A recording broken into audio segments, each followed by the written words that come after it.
Hello, Hello, how are you? doing good. How about you? Hey guys. I'm all right. Hey, Martin. Hey, how you doing? I'm good. Good.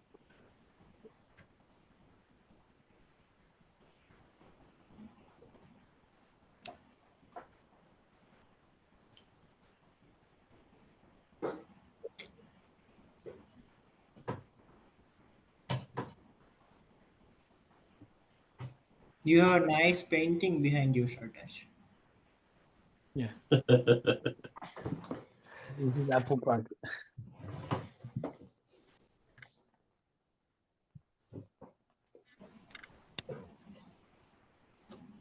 The reality.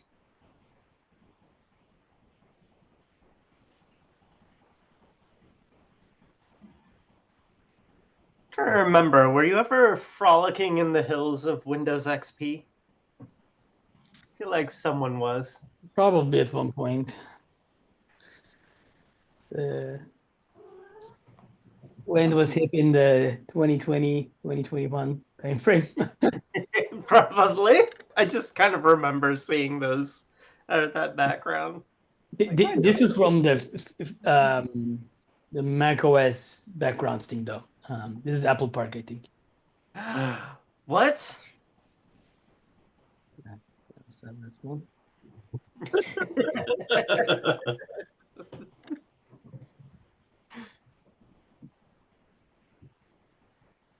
Yeah, and then you can tell this is Apple. Oh yeah, look, that's the building. The spaceship, yeah. Is that Apple's building? Yeah, the one that's the circular one. Yeah. Yeah, Spaceship or donut? I prefer donuts. However you want to look at it.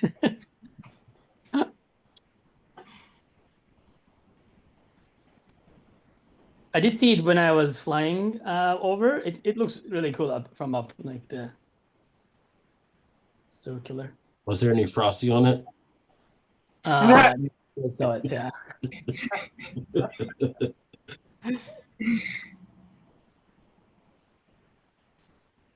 I mean, if they tar the roof, that's kind of like chocolate frosting. That's true. Dark chocolate frosting.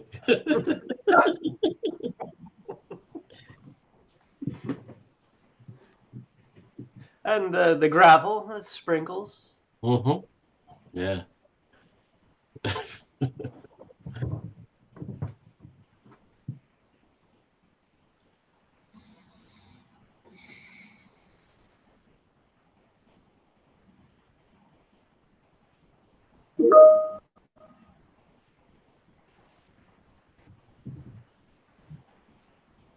Are we waiting on Rita or? Yeah, I don't think she said anything. We can probably get started. I'll ping her.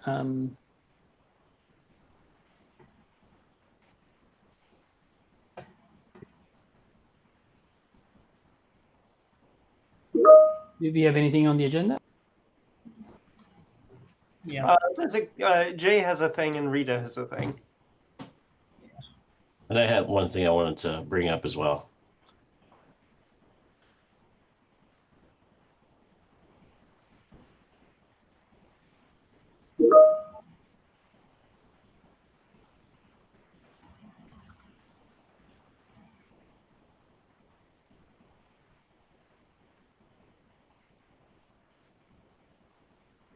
Well, did we want to start with the doc or Martin's thing or? You are on mute, Shartash. Yeah, we can just start with Martin's question, since we talk pretty often. Yeah. First off, I wanted to say thank you to your team and everything about, working on that PR, because I've been following it for that issue with the expansion template that we're adding. And then secondly, one of my team members, he noticed that the warning message does not display when it comes to the violations that occur when you have enforcement action set to warn. He has like a shorter message. He noticed that the shorter messages show, but the longer messages don't, I think. I think that's what he was saying. Specifically with Gator, we're talking about with the warning message stuff. I think when I think when it hits the admission policy, I think that's what happens. And then we saw like this, I think this issue that was created, and I can provide a link.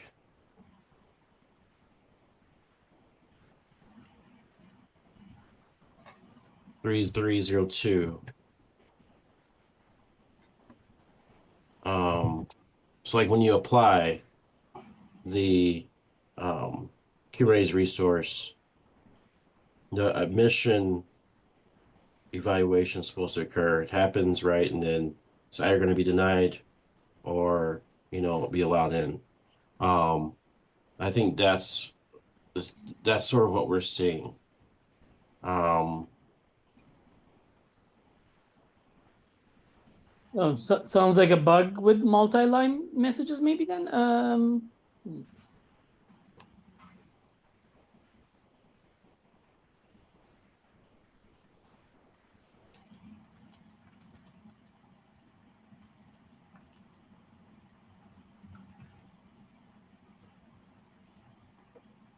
Yeah, are you saying it sounds like a multi-line bug because the global undo here is saying that all their constraints have a multi-line violation message?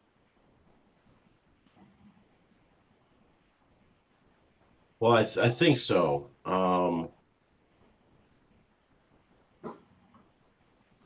We just saw something just very similar to, that's why I was submitting this or showing you this issue. So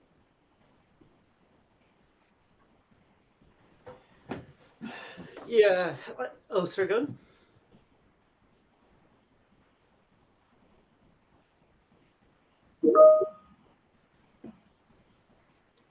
Well, yeah. So this, oh, hey, go ahead. I was just going to say that I think you commented on it. That's exactly what I was thinking, Max. I wonder if it's like an external thing because we haven't changed much on this side. Yeah, I don't think we've changed anything for years in terms of like how those violations are returned, particularly if deny works, right? Like it's, if I remember right, effectively the same code. So one, we should, or someone should like try to poke at it and see if we can determine exactly what seems to cause the failure, right? And then maybe file a Kubernetes bug. Because if it is a webhook issue, there's not much we could do to fix the whole issue. Maybe there's something we could do to mitigate it, right? Like if it turns out, for instance, to be a multi-line thing, right? We can add a flag that says only return the first line of violations or the first line of warnings, right? And at least get some content out there, right? Or if it literally is multi-line and not length, we could also like strip all new lines, which would be ugly, right? And like hard to see, but you get the information. But either of those would be workarounds, right?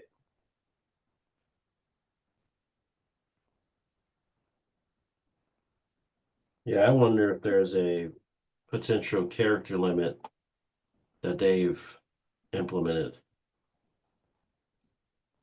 Yeah, that's another possibility, right? And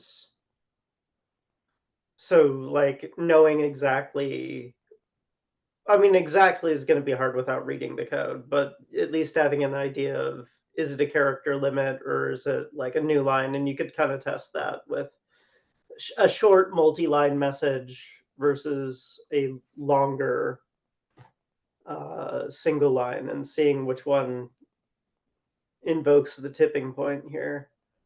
I would be kind of surprised if they treated deny and warn differently in that respect, though. Like, it's not impossible, but then my question would be why?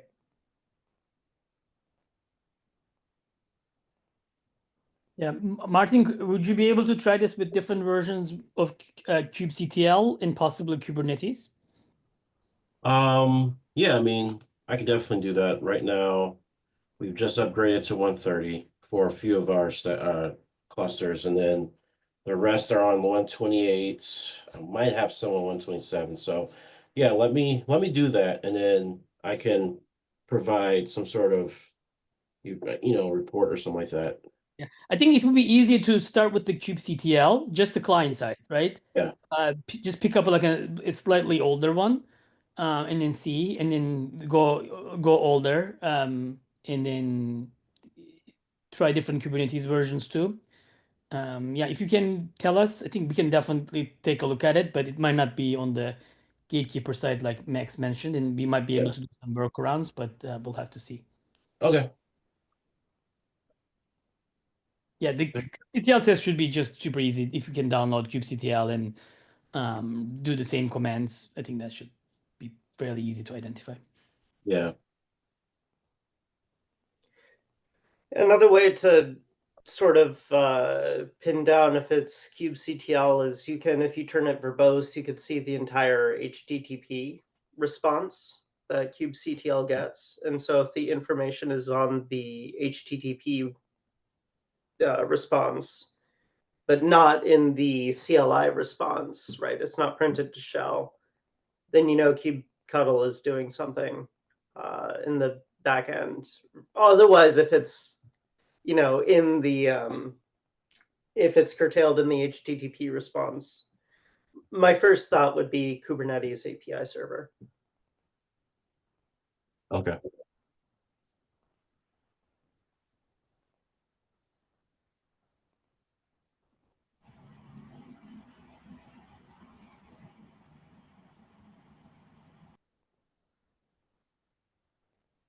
Yeah, we can reopen it.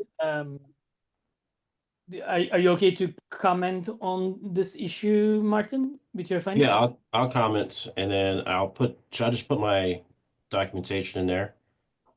Yeah, anything you find in there, let's just keep this one. I just opened it. Okay. All right, and I'll do that. Thank you. Thank you.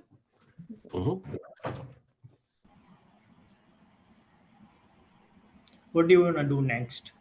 Do you want to go through milestone? I think that is more deadline sensitive. Yeah, and I think Christine is also new. Hi, Christine. Feel free if you have items you want us to talk about to add them to the agenda doc. The links in the meeting invite. Oh, thank you. Thank you. Oh, hi everyone. Oh, nothing special. Oh, I actually tested it, the new features, the Bev. Oh, it was really awesome. Thanks for all your contribution. Thank you. Thank you. Zoom added this effect thing. They're kind of like rises up. I think you can also. Oh, is it not going to do it? Oh, it doesn't like me. Two hands? No. Sometimes you get little thumbs. He just like, okay. That is not even used.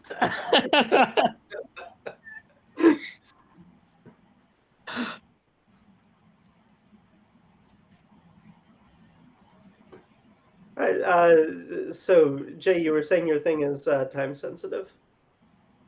Oh, the milestone is more time sensitive, right? Like we can Gotcha. discuss the doc once we go through milestone thing.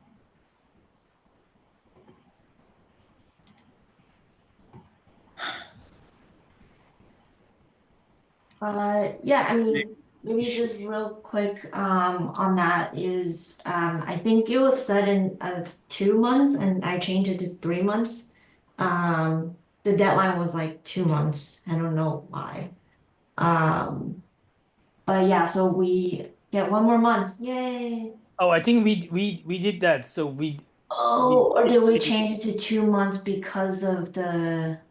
yeah, RC and all that stuff. So I think Oh, that's what okay. it did. Now it's coming back to me. I think we Sorry. just keep forgetting that and then Okay, so then the doc change I should revert that doc change then. So really the milestone should be 2 months. Then we are actually at the end of this milestone. 1 month passed actually, because we are on the third month. We released on July end, right? I think October 31st was the 3 month deadline. No, October, oh yeah. October 31st is the 3 months, and then because of the RC stuff, I guess it was saying end of this month. And I was like, oh, that's too soon because we're not done with a lot of these things, right? And for whatever reason on the milestone page, it says due by December 2. Oh, I put that because Oh. October 31st is like a weekend or something. Oh, yeah. Halloween. Yeah, I mean, we should. Okay. I So think anyway, so the you TLDR, meant if we want to keep the 2 months, then we are basically at the end. We have like one more week, basically. And if we don't want to do that, then we have one more month, but then I don't know. Just want to bring this to discussion. A lot of these aren't user facing, or I don't know about a lot. Some of them aren't user facing, like the mutations in K8s mutating emission policy. There's Yeah, no code artifacts there. Sorry, go ahead. yeah, that's not. It's I think it's more the like the generated stuff and the default stuff that's more user impacting, right? yeah, this one. what do we have until now that's user facing? This one, like the one that you were highlighting, the default one. Yeah. And I So, know, Jay, you have multiple PRs out. yeah. Yeah. Yeah, so we need to get the delay on Yeah, generate. this Go one ahead. is complete with test and everything. So it should, like, after review, if there is any feedback, I'll get to it as soon as possible. Sorry, you were saying, Max. Which one is complete? This delay one. The To delay one is complete. Okay. Okay, sorry, I didn't know that it was time for another review round for that one. I can take a look. Are there any other PRs related to VAP that we're looking at here, or is it just the delay one? Let me see.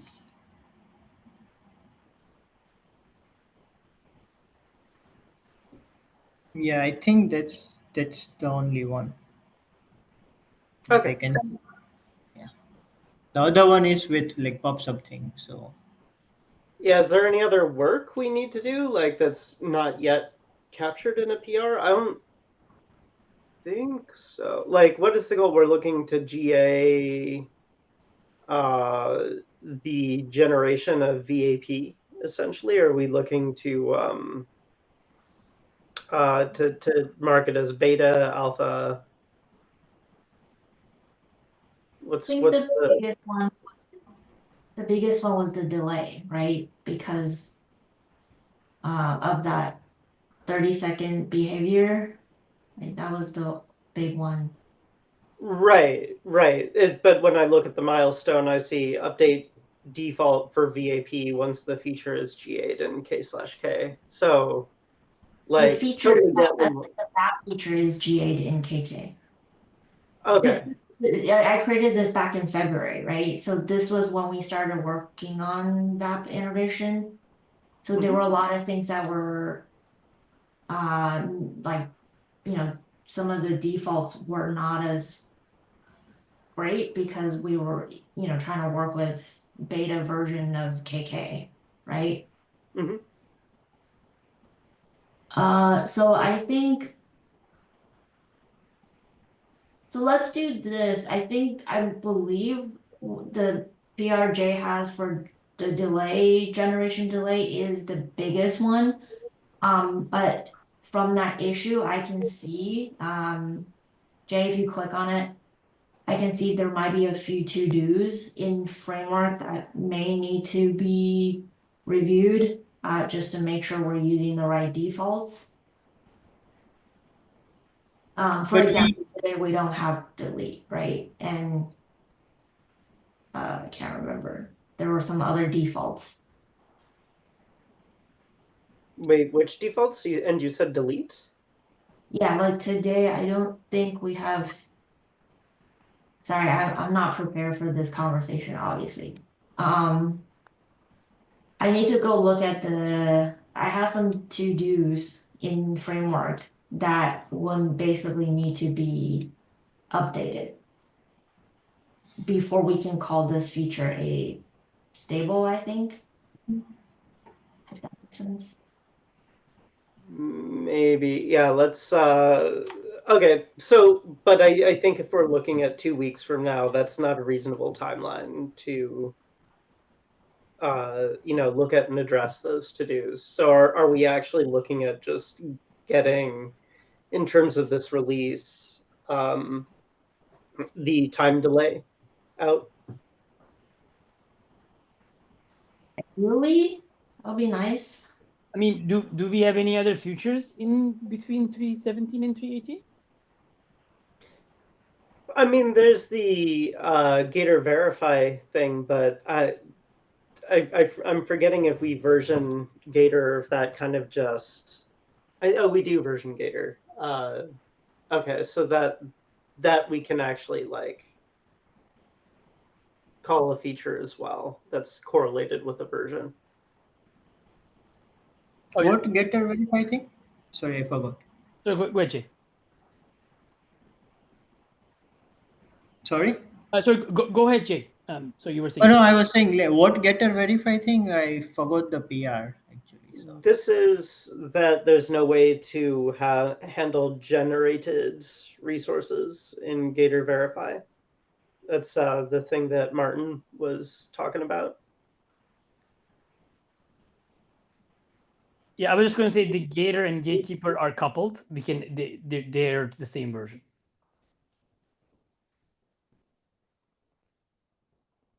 And that is basically, I would say, done. It just needs testing code. And not very like Maybe thorough keep testing code because we're just calling other features. Sorry. those two in the milestone and move everybody else to 119.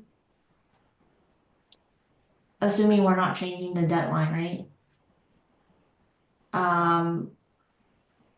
And Although, also move package driver, move like the K8s native stuff from framework.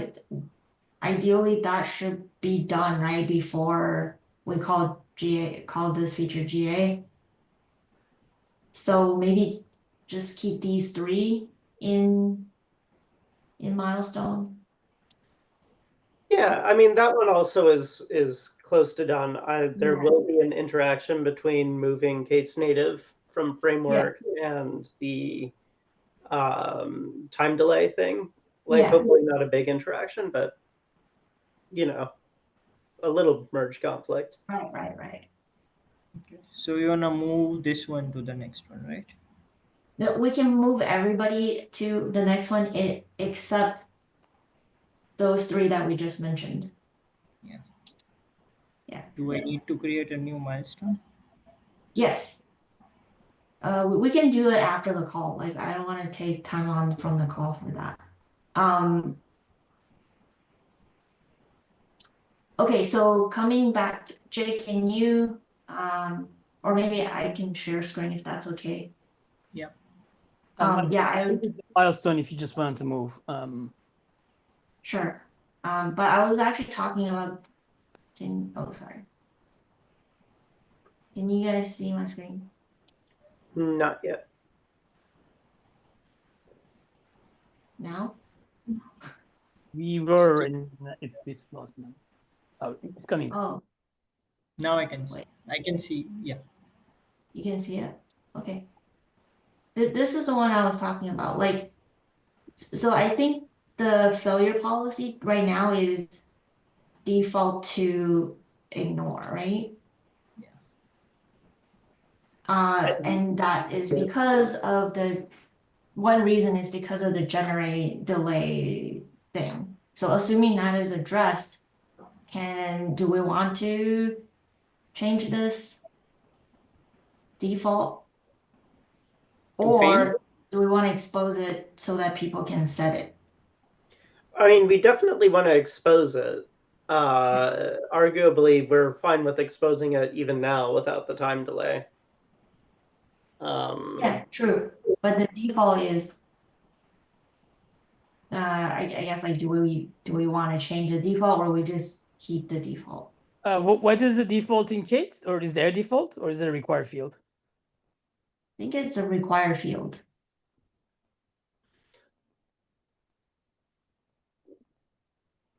I mean, even if it's required, it could have a default. We could look it up, but I don't know. Like, do we? This seems like two sides of the same coin to me. Where does a failure policy go? Is it going on the binding, or is it going on the definition? I forget. I think it's on definition.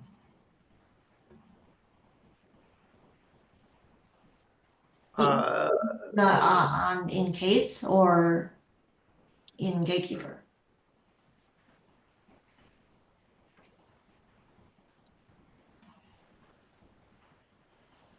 Which one are you talking about? I mean, for me, I'm asking about K8s. Does the failure policy go on the binding or the definition? Which we're not going to find in Gatekeeper documentation, right? Because it's K8s. Yeah, but I mean, like today we don't allow users to set it, right? Do we? Separate question. I'm just asking, where does it live in K8s? Because that changes what we can do, right? If the failure policy is on the definition, then we need one failure policy for the constraints, right? If it's on the binding, then it's dealer's choice, right? We could do whatever we want. So that to me is the first thing to check. Yeah. I get you. Failure policies on the Policy. PAP. And then sounds like I pasted the paragraph. It defaults to fail. So not specified. It sounds like fail. You see. So yeah. So then.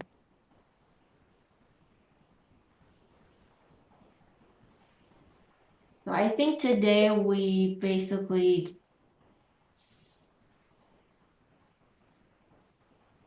we don't have a way to set this, so this is basically what we do, the default to. Got it. Okay, yeah, and I think right now, effectively for, like, if it's evaluated gatekeeper side, the failure policy is fail, right? Like the gatekeeper webhook itself fails open, but I think if there's an error evaluating a constraint template, gatekeeper sends a violation. So, Right. Yeah. So the question is, do we want to also allow K8s VAP to close a failed close, or give the option. I would say yes. And right now, for backwards compatibility, default should be fail. Wait, Also why is interesting default should be fail? because that's consistent with the behavior that we're getting if it's an in gatekeeper failure. Well, what currently is ignore. So for backward compatibility, it should be ignore. No, so separate things, right? Okay. Like right now, this feature in terms of generation is alpha, so backwards compatibility doesn't apply. And I'm using backwards compatibility like a little bit flexibly here. I'm talking about if someone migrates to from the webhook to generating VAP objects, right? You'll see different behaviors if you go from webhook to VAP with ignore, because let's just say you have an error in your VAP cell that's looking for a field that's missing, right? In Gatekeeper right now, that fails closed with an error, right? Gatekeeper says it cannot execute constraint template, throw a violation, right? And so you get whatever the enforcement action is. If you migrate it to VAP, that same bug will fail open, right? So that's what I mean by backwards compatibility, which I don't know what the right word is. I don't think there is one. Inter-system compatibility? Eh. Right, because when you say backward compatibility, I'm thinking like the gatekeeper user backward compatibility. Right, which is not a concern for the generate stuff because it's not at that stage. It's not in beta. Whereas Okay, yeah, if you want to, yeah, if we're talking about like yes, then because it's not beta, we could do whatever, I guess. yeah, which okay, now my thought process is why I was like, oh, these are linked. Also, then if we add this field, arguably for in webhook, we should change the behavior as well to honor that field, right? So that same cell bug, if failure policy is ignore, then we should ignore the cell failure on the webhook, which implies then that the default needs to be deny for backwards compatibility purposes. So does that mean we should change the behavior on how rego errors are handled right now No, as well? no, because this is specific to the engine, right?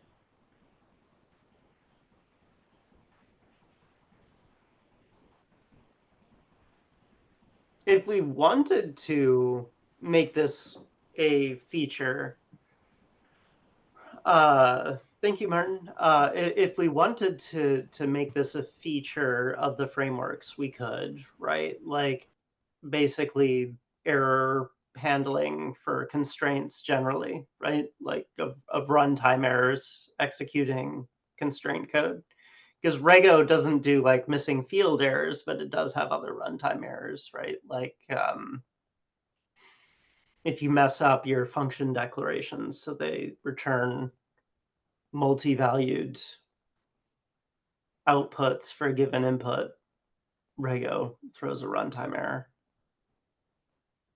And currently that's a violation as well.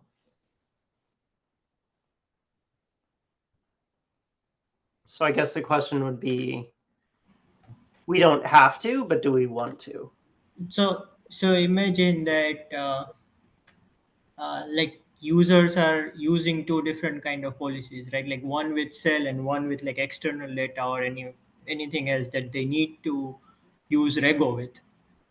Now, in one thing, if cell has some errors, we are failing close and denying stuff, or like we are consistent with the behavior user defined by user with this flag, and for Rego, uh, we are like dictating if Rego is in error, we'll just throw violation, right? That's inconsistent between two engines. Doesn't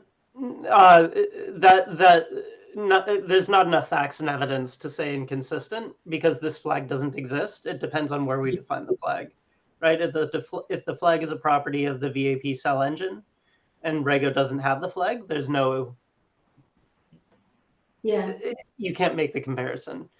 And you could argue like today we kind of do this with this, right? At the constraint level, right? We say deny or warn or whatever, right? Yeah. I mean, what would be different here?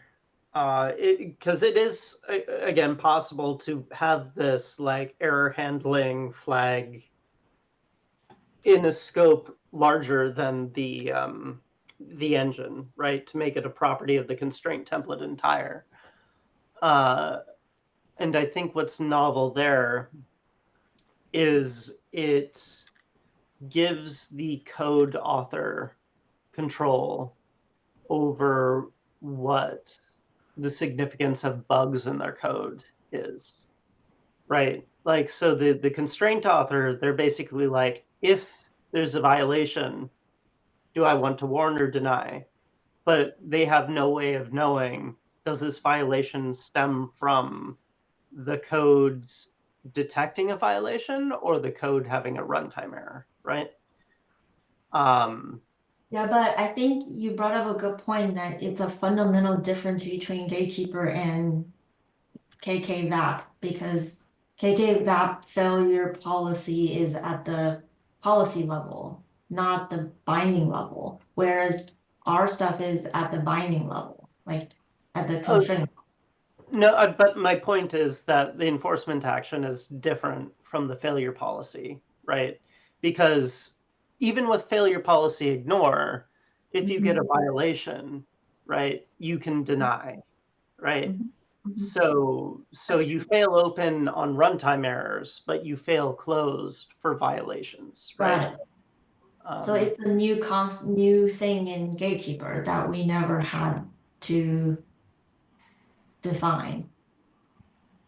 Right, or at least we implicitly defined as errors or violations and moved on. And now we're like, oh, so Okay. let's use suppress. Um,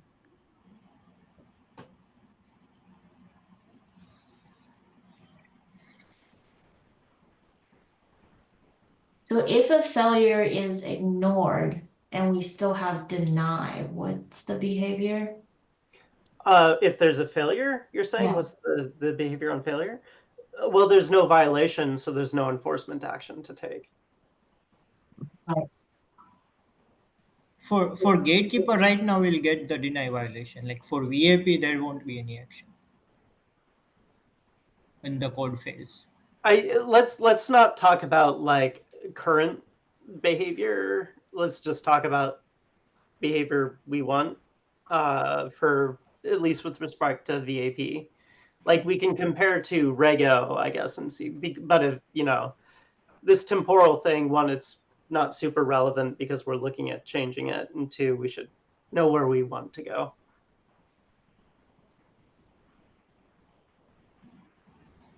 Like backwards compatibility, yes, but beyond that. So sounds like we want to follow what KK is following. I No. think yes, personally, but my question is how far do we want to take it? Dovetailing off your question about Rego, right?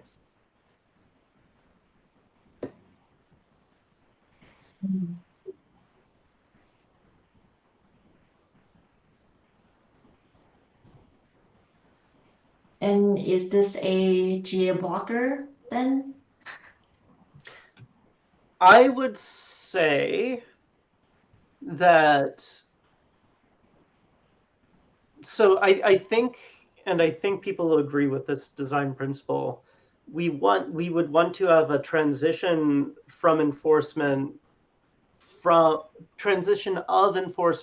from the gatekeeper webhook to VAP to be as smooth as possible, right? Which would imply that the default behavior for an error has to be fail closed, right? Because otherwise, we've already like called in webhook enforcement beta, right? Or GA. I'm actually forgetting right now which, but that would be a breaking change then to alter the behavior of the code. So if nothing else, failure policy should go to fail, which makes the time delay thing a blocking concern, because without the time delay, you would get this behavior that we're concerned about around like the API server failing while the CRD gets ingested. Sorry, can you Now, talk about why do you think the default should be fail? The failure policy? because of the principle of frictionless, right? So frictionless would mean that as close as possible, you get zero behavioral deltas when shifting between enforcing on gatekeeper webhook versus enforcing in API server. And so if we presume there is a constraint template with a cell error that reliably throws runtime errors, in Gatekeeper right now, the behavior of that constraint template is to throw a violation with the runtime error. Okay. If we were to ship VAP generation as GA with failure policy ignore, then a runtime error violation would behave differently in Gatekeeper versus in the API server, right? And so there's maybe some user surprise upon migration, right? Yeah. And, Uh, and you and sorry, just to confirm, currently gatekeeper returns violation when there's a failure because of that's how it's been, right? For Rego, right? yeah, that's how it's been for Rego, and that's how the VAP cell code works, right? Like the failure policy actually is kind of like an exception handling thing, right? Where and we should double check this because it's been a while, but I think what happens is you call the VAP codes and it returns some error, and it's on the calling code to then discriminate between like errors due to violations versus errors due to runtime errors. I as I say it, I'm getting the specifics slightly off, but I Yeah, would need because to we have this today, right? But to your point, we can change that. It's since we're still in alpha. But that regardless, this and I think we set it to ignore because of two reasons, right? One is the delay thing, right? Knowing that it could happen quite frequently. We've set this to ignore, but also because in KK, when you don't specify a policy, I think it's ignored, right? From right. what I pasted, yeah. Yeah, but I'm talking about like the in webhook case. I think the value of that flag currently is moot. Like I don't think we're even looking at that to gate behavior. I'm sort of Oh, clicking you mean through. how Gatekeeper VAP engine is treating the error? Yeah, Yeah. yeah, yeah. You show where that code is, I guess, or Yeah, so that it would that be pitch point. somewhere in, hold on, look in chat, somewhere in this file. Yeah, so it'd be under the query, which starts at line 154.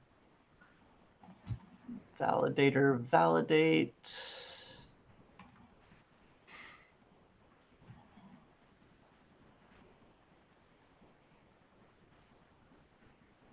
String scope. Okay, so that's just gathering statistics. All right, validator validate, and that should be.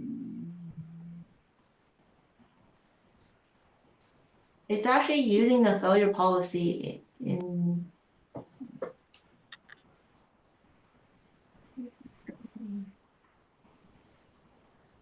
the new. Oh, never mind. Okay. Mhm.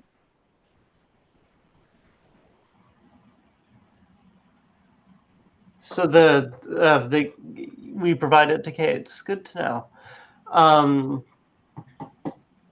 But we just hard code the failure policy to ignore. Yeah. Sorry, what are you looking at? I was looking at what you were looking at. I was looking at the when you said, oh, it's actually showing. Although I could swear that. Yeah, but I'm trying to find where it's actually being used to determine what gatekeeper does, I guess. Well, it would probably be like gatekeepers is just showing, oh, here's what the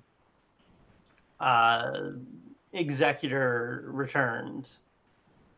And so depending on the failure policy, the executor will or will not return a violation. And then if there's a violation, then it throws a violation. If not, it doesn't. But so I'm looking at the Kubernetes source code now, because presumably that's where the failure policy is processed. I want specifically this directory though. Oh, okay. So that is, oof. All right. It's gonna look at all webhook failure policies. This might not be just a quick look. I mean, we can follow up on this later. I guess the most important point of that item in the agenda is let's trim down that list to only 3 things. And we have one more week, right? That's the TLDR. Yeah. Well, I think the other thing is, one, do we agree on the frictionless thing? So, like, whatever the current behavior is, we should match it. And so, if we're already honoring the failure policy. yeah, then that's a good thing. Right. Yeah, I agree with that. I just need to like look at the code to be double clear on how we're using the failure policy today. Yeah, but that would also mean that we would default failure policy to ignore, which is weird to me because I think like there's been some problems with bugs in the VAP templates in the library that have surprised people. And I think they surprised people via unexpected failures, which would indicate failure policy fail. But maybe I'm wrong. Maybe it's like expected failures that never occurred. Yeah. Okay. Anyway. Follow up offline. But yeah, I want to be respectful. We have like maybe 9 minutes left. If Jay has stuff that he wants to talk about. Sorry, I thought that was gonna be a quick one. That would work. You told me last time, Rita, there is I no know, plan. I know. I mean, this was supposed seriously, it was supposed to be quick, like because I thought we had 3 months, not 2 months. And I was like, this is the easy conversation. Well, if we want to ignore failure policy altogether and just not feature gate things, and we're just throwing in the time delay, that would end that discussion. Anyway, sorry, this is Yeah, going back. we can, yeah. Yeah, so I this was like my item was basically carry forward from the last discussion. We discussed like adding something that defines design our like gatekeepers design principle and philosophies in doc to explain like why some of the features are supported, why some of the features are not supported, and then reasoning behind some of the stuff as well. uh, so any ideas on how to do that and what do you want to include? Yeah, so I mean, the why gatekeeper and the why features are supported may be separate questions. Yeah. In terms of design principles, I would say one place that we've consistently focused is separation of concerns, right? Like VAP is a prime example of this. If users are using the constraint template library right now, they could migrate to VAP or those constraints where we have migrated with almost zero effort, right? Like they need to apply a template. They don't need to re-examine their policies. So the fact that we have this separation of concerns allows us to provide a stable interface to users, and also for users allows them to supply a stable interface internally, right? Like if they have platform teams that are providing templates for policy teams to consume downstream, the platform team can own that code, and the policy teams are less likely to need to worry about like the specifics of how a policy is implemented. They just need to worry about what policy do they want.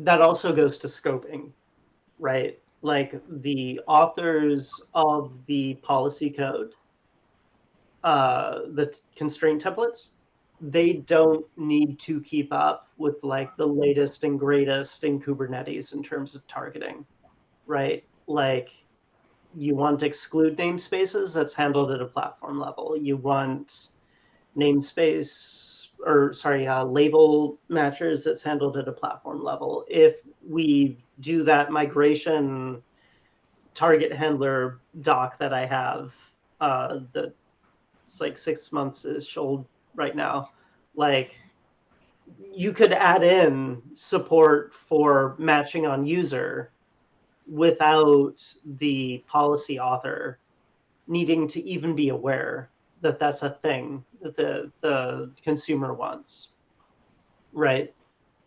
So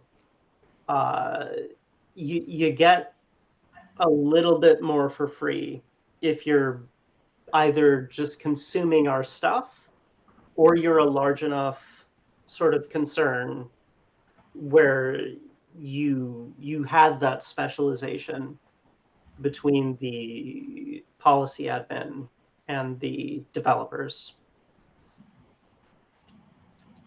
Scaling, I would also say, is a primary design concern, right? There's a reason why we go with caching for referential constraints rather than reaching out to the API server directly. There's a reason we've refused to publish anything more than the first N violations on the constraint itself. And it's because we know that those things are problematic when you hit large clusters, right? And I think this is also true, going back to the special separation of concerns, it's also scaling at an organizational level, right? Like, we try to avoid flat permission structures where you're going to have a hard time like teasing apart your operational functions if you hit a point where that's a concern for you.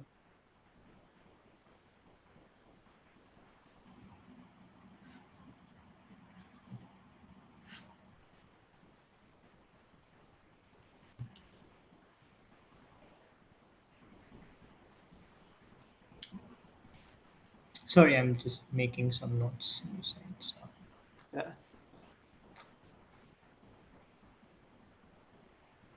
There's some like future proofy type arguments we could make, and they maybe have some salience now as well. Like I'm thinking kind of like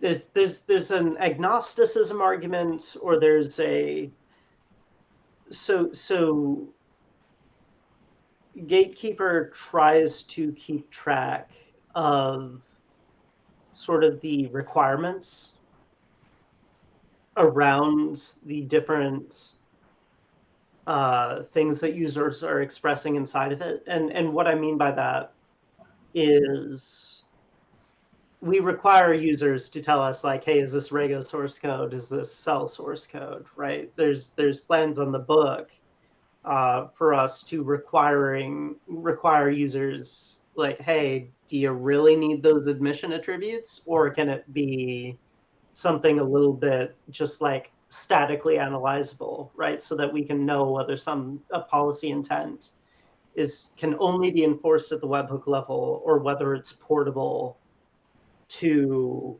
audit, portable to Gator, right? So syntactically, what we're trying to set people up for is a future where their policies are more broadly enforced and more portable, without requiring them to rewrite the same policy in every platform. Again, that's more future looking, right? That's not a compelling like now story, because most everything is just like you write it for the tools that you have and you get what you get. But that, I think, is a differentiator in the sense that no one else is even thinking about that problem, as far as I know.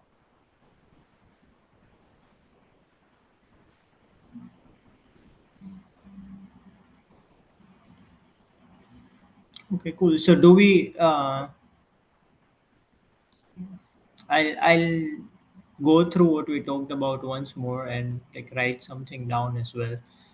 But do we imagine adding a page, or this will be a section on a home page that why use Gatekeeper, or something?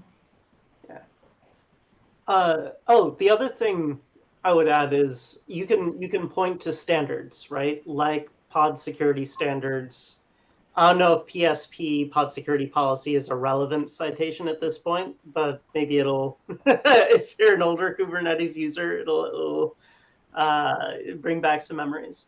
But basically, Gatekeeper allows you to offer kind of the promise of those more streamlined paradigms, right? Where there's a very simple interface if you want it, right? Install your constraint templates and then just like provide a few arguments to the constraints, and you're off to the races in terms of like broad strokes policies.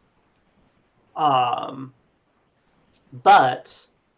it doesn't lock you into that, right? So if later on you figure out, oh, actually there's this other concern that I have around some like weird exception or some other like fringe enforcement concern that's specific to you, you're not out of luck, right?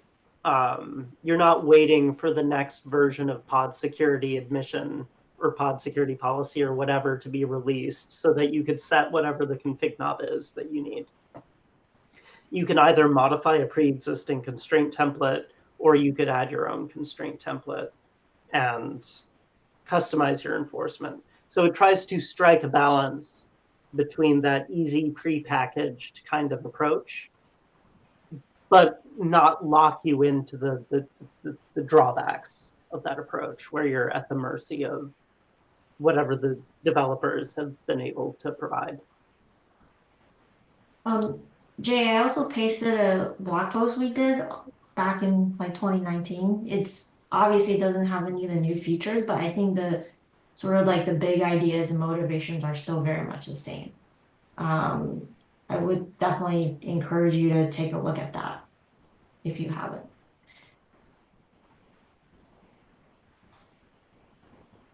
Okay, all right, sorry, I do have to drop, but good to see everybody. Yeah. I'm curious if other people had things. Did I clobber on things other people wanted to say? Not on my side. Christine, did you have any questions? Oh, no, nothing. Yeah, it's good. Thanks, Max, and thanks, everyone. It was really good. Thanks. Bye. Thank you. Bye.